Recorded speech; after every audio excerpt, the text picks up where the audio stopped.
Shalom, welcome to the Jewish View. My name is Rabbi Nachman Simon with the Chabad House of Talmud, together with my co-host Mark Ronich, a statewide news service, and jbiztechvalley.com. We have a very, very special guest with us, Assemblyman Jim Tedisco. Assemblyman, welcome to the Jewish View. It's a pleasure to be with you So good today. to have you, see you here, and I see you in the assembly chamber all the time. You're always in your seat. I got to tell people, Well, you're not one of those I like that to show up on time. That's right. And You know, I got a certificate that I still have. It's a little crumpled up. From when I graduated high school, I had perfect attendance. Now, I wish I had a perfect report card and I had all A's. I can't say that, but you know, they say half of being a success of life is what? No, 90% of success is showing up. Showing That's up. what There you go. I said half, you say 90, okay. in my world, in journalism, 90%. You got to show up if you want to get the Listen, pictures. You've been very successful. How many years have you been the Assemblyman now? Well, believe it or not, 32 years. So that's pretty successful. You had a good attendance there. For the viewers, I started out when I was 12 years old. I was a child. Well, I listened to my 34th State of the State message, and I remember Clark Wemple, your predecessor. Oh, you were there when Clark Wemple was there when Clark Wemple was there. So I remember you when you first got elected. I really do. You know, that's something, because when Clark Wemple was there, he was the assemblyman, and he was a very outspoken guy, and he was there 17 years. Right. I was on the city council at that time. I got elected to the city council in 1977. At that time, I was the youngest city councilman in the city of Schenectady. I was 27 years old. I said, 17 years, how could anybody ever be there for 17? And I've been there 16 two-year terms. And by the way, you know, they talk about there's too much money being spent, we're raising too much money, and they got this kooky idea that we should give politicians welfare to solve the problem. In other words, make taxpayers pay us to run for office so we can represent them. I'm not big on that. You're not big on campaign finance reform. No? I'm big on campaign finance reform. I think we should leave. But public financing, I'm sorry. Well, public financing, no. I think they pay enough in taxes. They pay enough to put their kids in college when they can get them in college. And, you know, there's a pattern I see here. They not only want us to pay politicians to run for office, they want to pay criminals to get an education now. And I call that Con Ed. Yeah. Because, like the utility down in New York City. We got to petition up kids, not cons. You know, and well, you know, wait a minute. The governor wants to be the lobbyist for the students. Remember a couple of years ago, he said, "I'm the lobbyist for the students." Yeah. And the inmates are probably part of the student population. Well, he's going to be lobbying for the criminal student inmates, I guess. You know, there's. You know, one hand that you really have a very difficult job in the sense that people know that you are Republican, and you know the Assembly has been very Democrat. And, you know, in a minority, so, you know, that's a challenge for you, isn't it? I mean, absolutely. You know, just that people listen to you. Do they listen to you because of that?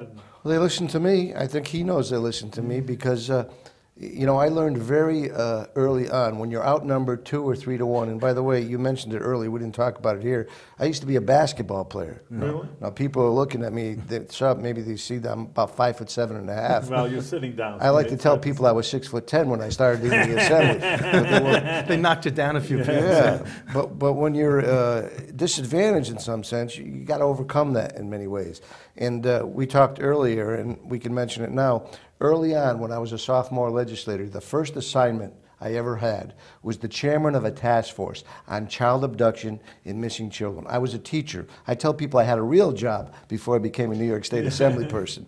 And I asked to be the chairman of a task force on child abduction and missing children because I had an interest in kids. I was a teacher. I was a coach. Yeah, you didn't have an interest in abducting kids. You just had an interest in kids. No, child abduction, missing children, solving the problem. I just want to make clarify sure that. People. Although I did interview a lot of individuals who did this type of thing, and they know every psychological trick in the book, these individuals who abduct our children. And they don't abduct them physically and emotionally. They psychologically and emotionally abduct these kids. I can tell you about a kid named Steven Steiner. He was one of the issues taking place that time. He was in a market with his mom, about 7 years old, was running up and down the aisle. He lost his mom. He was crying, calling for his mommy. One of these tragic individuals walked up to him and said, "Oh, your mommy's in the parking lot. Come on outside and I'll bring you to her. She's in the parking lot." Well, you talk about psychological and controlling kids. He said, get in the car, I'll take you. Your mommy went home, I'll take you to your mom. When he got him in the car, he said, look, I got to tell you the truth, Stephen. Your mother doesn't love you anymore. Your family doesn't love you anymore. They don't want to be with you anymore. And they left you with me. Now, you'd say to yourself, well, you wouldn't believe that if you were a kid. You know what he did? Every 3 or 4 blocks down the road, he said, we're going to stop at this payphone, Stephen. We're going to call your mother. You know your phone number? And he did. Give me your phone number. He'd go to the payphone. He took Stephen to the payphone. He made believe he was dialing Stephen's number, but he actually hung up. Mrs. Steiner, Stephen loves you very much. He's sorry for everything he ever. Won't you tell? Oh, Stephen, your mother hung up. And they really, and he did this for 7 hours straight, every 15 to 20 minutes, indoctrinated in this young man that his family didn't love him anymore. Do you know when they went to a new area, he put him in school, Stephen actually lied and said his parents had died, and this was my father. Not until he forced him to abduct another child and help him. He did go to the police, and they caught. But they know all these psychological means. But the story is this. I called the governor one day, and I said, I have an idea. Who was the governor at the time? Governor Mario Cuomo. Okay. Now, that shows you how long I've been there. That's right. I got elected in 1982 when Governor Mario Cuomo got elected. I'm here with Andrew Cuomo. If I'm here with his daughter, I know it's time to retire. You know? But I called his office. I said, look, I got an idea. I just got on the thruway, and I see you have the picture of on it. It says, buckle up, reminding people. I said, I think we can do something better. We can be the first state in the nation to use our transportation system to track down missing kids, because I said, in all the hearings I found, law enforcement and the people who were involved in this, they said it's important to have immediacy when someone goes missing, but to continue to get that information out in a broad-based way. You could be in another country, let alone another state, in a matter of hours. The staff guy on the other end of the phone, I wasn't talking to the governor, said, it's like silence for about 10. He goes, well, let me think about it. I thought I'd never hear of him again. In about 2 hours, he called me back.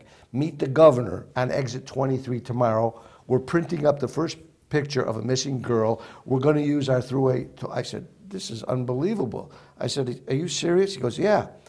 I didn't really believe the governor was going. I was a sophomore legislator. I get to exit 23. Sure enough, the governor shows up. He's got the picture of the missing girl on the ticket. We had a press conference. We kicked it off. Do you know, in a matter of weeks, we found that girl in Buffalo, because you know, you go from Syracuse to Rochester to Buffalo, you're getting a lot of exposure. And we tracked that young girl down. But he told me something, because we were talking about how I get things done when I'm outnumbered 2 or 3 to 1. I said, Governor, why did you come here and have a press conference with me? I said, I'm a sophomore legislator. I'm a different affiliation of you. He said, the first thing is, Jim, it's the character, it's the content, and it's the quality of an idea. And he was right. The most powerful things in the New York State legislature are not governors, they're not assembly people, they're not senators, they're the power of your ideas. This is a powerful idea, he said, and it's something we should do. And then he said something else I'll never forget, and I think this is why I'm successful. He said, if a politician doesn't blow his own horn, there's never any music. Now, I've come to understand what that means. If you don't get a full airing, like we are on this show, and I hope I can talk about some of my ideas on your show here. If you don't get a full airing for the media, if you're outnumbered 2 or 3 to 1, it can't be the character, content, and quality of your ideas, because you're not getting the power of the bully pulpit, of the people who are the most powerful elements along with that idea. They have to weigh in, and I get the people to weigh in on a lot of good ideas. And I took that to mean that every time I have an idea, I have to weigh in and get the public involved. One of the other issues besides what I call child abuse or abductions is pet abuse. That's something else that animal advocacy. You really raise the flag, wave the flag on. Yeah, we just got the governor to sign a bill to protect against these puppy mills where they overbreed animals. They don't really care for the animals. Many times when people purchase these animals, they're not bred properly. Didn't you start like an animal day or a pet day at the Capitol? Well, we made history 4 years ago. We have Animal Advocacy Day at the Capitol now. This is the 4th year we have it. We had over 600 people at Animal Advocacy Day. Any political animals in there? Well, sometimes on a particular day when the debates get heavy over there, you think maybe a skunk? No, not a skunk, no. But, and people ask, well, why is it important that you have an advocacy of animals. You know why? Because we are representatives. We have to represent all of God's being and all of God's creatures, especially those, and even those who have the smallest of voices. Remember last year, you probably remember this, who stood up for the disabled population when they wanted to cut $90 million? I stood up, and several of my colleagues stood up. We got that money back. This is at a time where I had to interject a little bit about giving $450 million for tax credits for the rich and famous from Beverly Hills. They were going to give Jimmy Farrell a whole bunch of tax credits to his show. Jimmy Fallon. Fallon, excuse me, to show up, and he was going to come anyway. It's come out already that he was going to come. And I said, look, Jimmy Fallon went to the same school I went to. I went to the College of St. Rose to get my degree in special education. I taught kids with learning disabilities. And I said, Jimmy Fallon is a very funny person. But nothing's funny about taking $90 million away from the disabled. Kids who any budget should start with those people who need it most. It shouldn't be the most powerful individuals getting the funding. And because of our statements, because of speaking out, the public weighed in. We got that $90 million. And when you're talking about animal advocacy, we got Straker's, a puppy mill in Montgomery County, closed down, and we got the governor to sign the bill on his desk to help allow local municipalities to regulate some of these puppy mills, because there were 41 dogs there. And you know where he was leaving them? Out in these large plastic tubes, out 19 and 20 degrees below zero temperatures. They had parasites. They had frost bites. So we got those 41 dogs out of there and we closed it down. I just say two things. One, that this is the Jewish view, so I want to say something Jewish, and your attitude's very Jewish in that sense, because it's not just about people. It's like you say, it's God's world, and there are animals and maybe human beings, and not maybe, of course, human beings are more important. Absolutely. On the other hand, you don't hurt animals, and just like that, you don't, destroy trees. So really, it's a very Jewish attitude you have. And the second thing is just like from an observer, and I try to be apolitical and, like you say, call them the way you see it, like your ideas. It's a good idea. I don't care who says it, and. But, it's interesting to me that a lot of the media, they portray the, Republicans like yourself, oh, you only care about business and money, and you don't care about people and things. And I constantly see it's just not true. That's a very good here point. it is. It's just like, I don't know if you want to be called a liberal, but, it's just, but, I'm just saying, oh, we care about. Don't leave. No, I'm not saying, like that. Oh, we care about, the world and everybody and everything, and oh, you conservatives really, only care about money. That's all you care about is business, and I just see it's just an untrue We statement. think absolutely it's the opposite. We care about the disabled. We care about those who have no voice. We care about the downtrodden. Look, it wasn't me who tried to give a litmus test of who should be living and staying in New York. The Statue of Liberty there doesn't say, I welcome people who are like me, which I have to say the governor spoke out and said, if you don't think like me, if you don't have these ideas, then you don't belong in the state. You're right. No, this is a state that respects diversity, has tolerance for different ideas. And as we say, we may not like what our neighbor says, but we should all fight to our death to give them the freedom and the liberty to speak and have their own opinion. And when you mentioned human beings, and we should also protect animals, well, we do protect human beings by protecting animals. Let me give you 3 reasons why.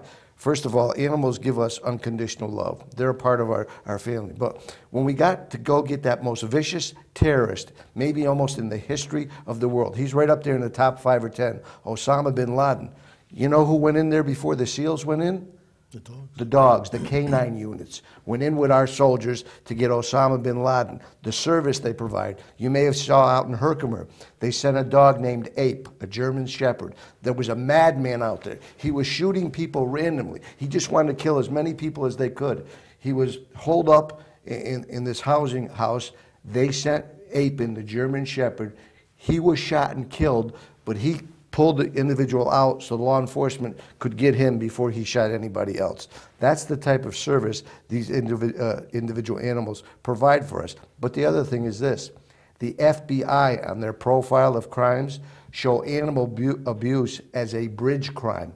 People who abuse animals go on to hurt individuals. Let me give you the names of some of the serial murderers. Son of Sam, Ted Bundy, Dahmer, the Columbine kids, all had a history of abusing animals before they went on Interesting, yeah. to kill people. So not only unconditional love, not only great service, but it's a bridge crime. So it only behooves us.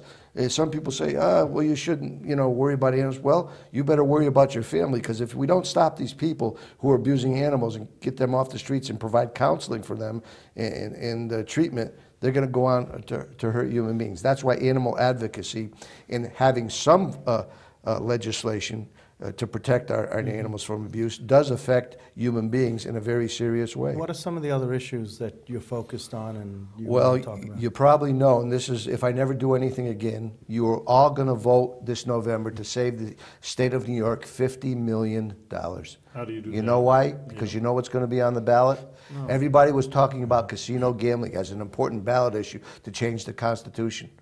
That's not the most important ballot issue. This year we're having the most important ballot issue, and that is to go digital and get all the paper off our desk and save $50 million a year in the cost of paper, ink, our landfills. When we pass that, Mother Nature is going to shed a tear, because we're not only going to protect our trees, our environment. Now, our Constitution says, and this is why it's a constitutional amendment. Yes, I was just going to ask, why do you need a vote for that? Well, our founding fathers were very wise. You know what they said? They didn't surmise that we'd have all these computers and all this digital stuff we work with. But they said legislation has to be on elected officials' desk, assemblymen and senators, for 3 days in paper form. They say their words? In the Constitution.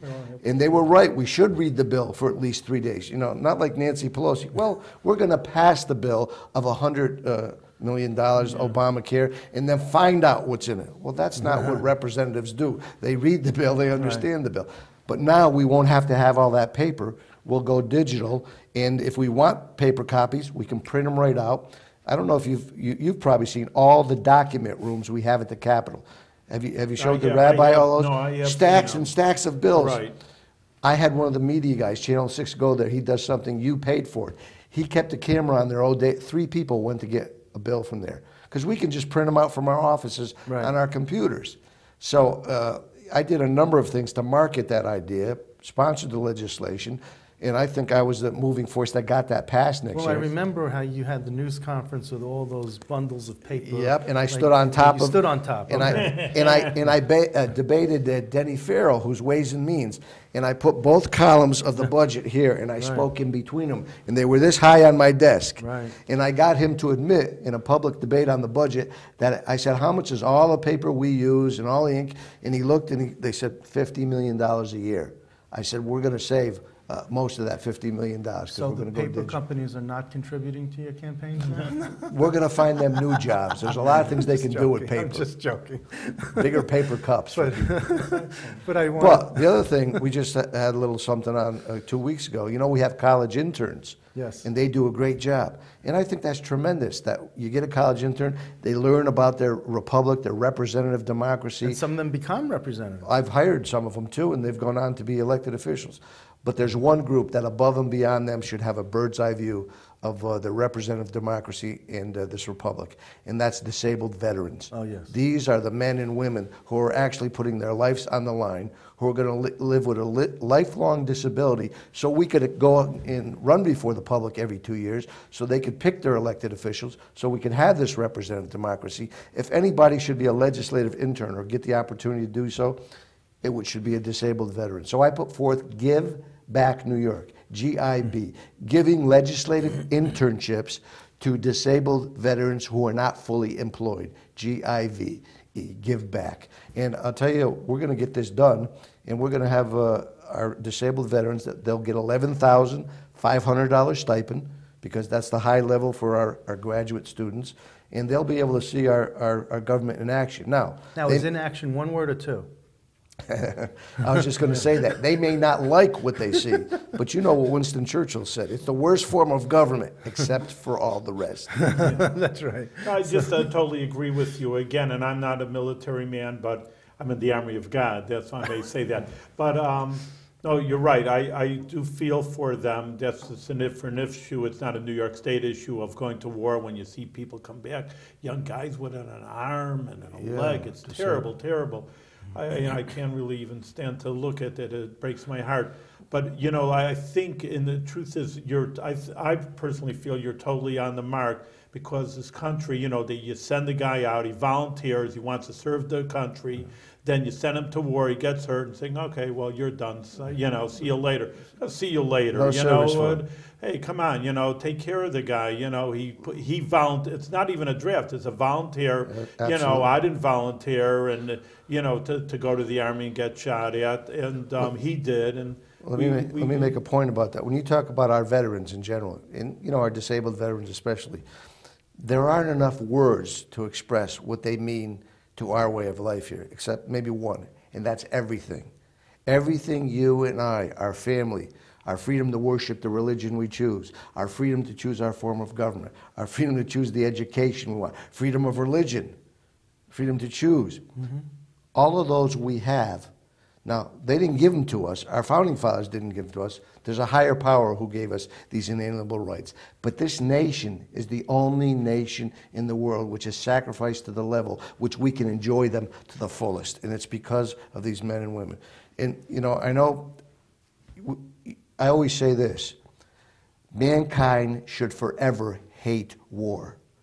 But mankind should always love freedom and liberty more than it hates war. Mm-hmm. Because when the time comes, these men and women have stood up and said, this country and the inalienable rights that we protect so we can take advantage of is more important than my life, something bigger than their life. And they've been willing to not only sacrifice their whole life, but a disability for the rest of their lives. Let me just ask you one minute. Do you know the story about the Four Chaplains? Oh yeah, I got the Four Chaplains Award when I was in high school. Oh, because In my community. Because they gave out an award this recently. Yeah. But I just wanted to I gave an assembly citation to the fellow. There was a clergyman named Poling from Schenectady, Yeah. who was one of the Four Chaplains. Really, I didn't know that. It was a local one. Yeah, it was a local hook to that. Yeah. You know, they sacrificed themselves for others. Well, they played. As they say on the Titanic, the musicians played while the Titanic went down. These Four Chaplains gave away their life preservers to save others, and they prayed as the ship went down. So Excellent. that was. There's no more higher form of love than to give up your life for another. And that was the quick version of the Four Chaplains story. But at some point, I forgot at what point it was, but it had to be in the last 10 years, or you were the Republican leader in the Assembly. Minority leader, I did that. I don't say minority, I say Republican leader. Yeah, we should. That's right. We should keep saying the Republican leader. That's right. But we have to keep reminding people that we're outnumbered. That's what we like to let them know, and we do pretty good. You won't be so proud of that. You know, well, you want to be. I like to think that because of our powerful ideas, and the governor, right. You know, although he says there's a litmus test, and on these social issues, he seems to be very progressive. He's starting to turn over to our side. I hope he follows through with these conservative Well, the Democrats think he's Republican. a better Republican than a Democrat. So, you know, there's depending on your point of view. He's taking all our ideas. But let me ask you. Freezing property taxes, which are the highest in the nation. But being the minority leader, how enjoyable was that for you, or what did you get out of it? Well, I love being a representative to begin with. And I talked about basketball. I was a player, but I also was a coach.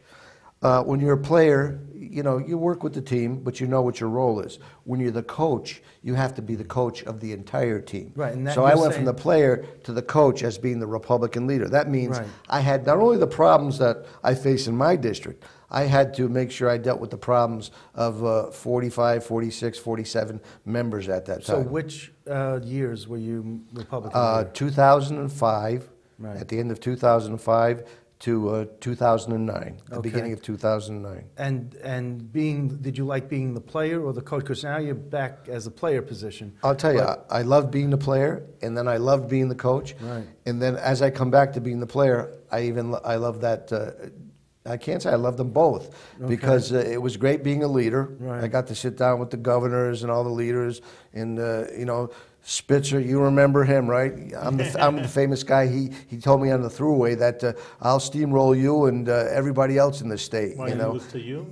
Yeah, that was me he was talking to. Yeah, I won't use the type of words he used when I was on the throughway. He used some bad language when he said and, that. Talking about Jim. And he was, he was talking to me on the phone. The guy, yeah. And see, I said, look, Governor, If you're going to have meetings, I want to be at all those meetings because my colleagues, although we're only 45 strong, we represent 5 million people in the state of New York, and they should be at the table. And he didn't like that too much, you know. He just wanted 3 men in a room. I said, it won't be 3 men in a room anymore, and he did open up the meetings to me. But I had to battle him a little bit. On the throughway, he said, he used a kind of a foul word, and I'll roll over you. I'm a steamroller. I'll roll over him. He got his, I guess. So, I guess he did. Come on. So, what do you, in this multi-decade career that you've had in the Assembly, do you have a bill that or a movement that really is very special to you that you look at? I mean, you mentioned some things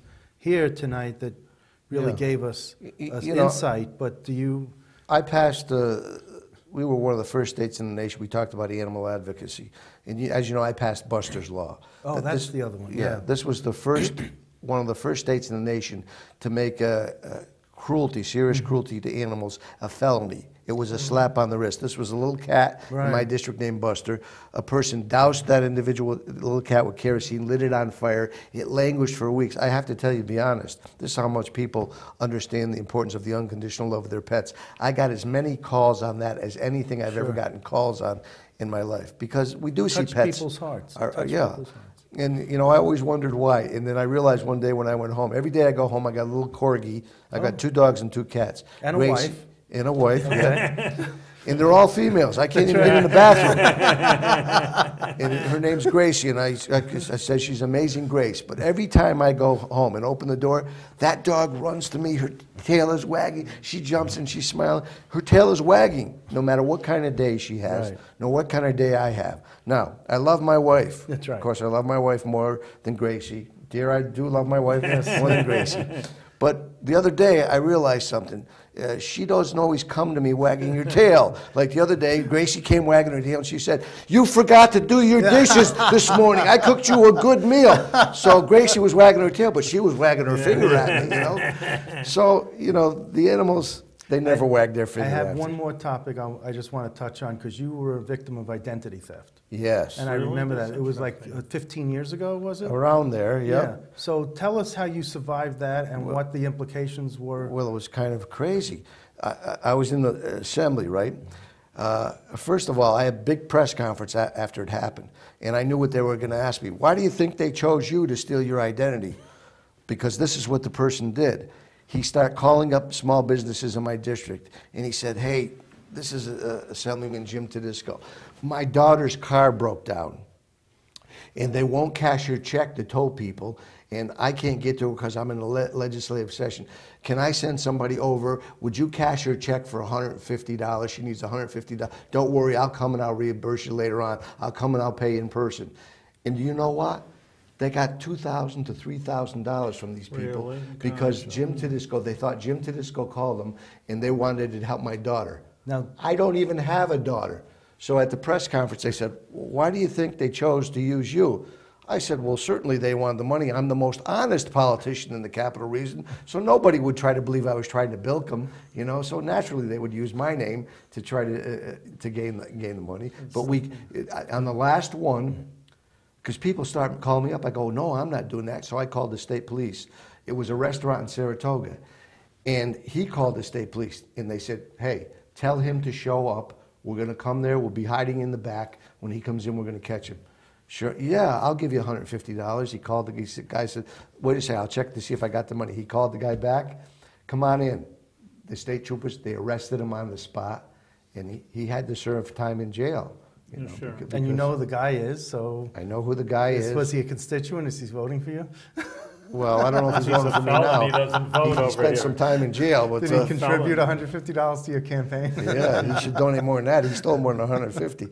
But that's a very scary thing. But how happened. did you survive? But how did you get over that? How did you get your name back into the good graces? Well, I think people realized from the media that they saw that somebody had taken my name, and I called all the people that got it, and they said, "Oh, we understand." They realized that somebody was trying to scam them. So it wasn't like your credit card or No, your social he didn't security take number a credit card. or anything He just like that? actually took my identity over the phone. I So see. sometimes people can just use your name. Right, They don't okay. even have to steal a credit card. That's interesting. You have I'll to be use careful. I'll use your name next time. You won't get too much credit. In any case, Dad, well, we're out of time, and it really was very interesting. Wow, yeah, yeah. I know, a half hour flew by. We'll have to have me, you back. Got to bring me Yeah, back again. I got a lot right. more things to talk about. Okay. A lot more I things. hope I didn't talk too much. No, You did a you're great job. You're a great assemblyman, and we give you a blessing at the end. They should continue your good work, your great work that you're doing. I didn't even know that much, and I hope our viewers also realize what kind of great job you are doing, but you continue in success and with good health. Thank you. Thank you for informing the public, too. Yes, good to have you. Do a great job.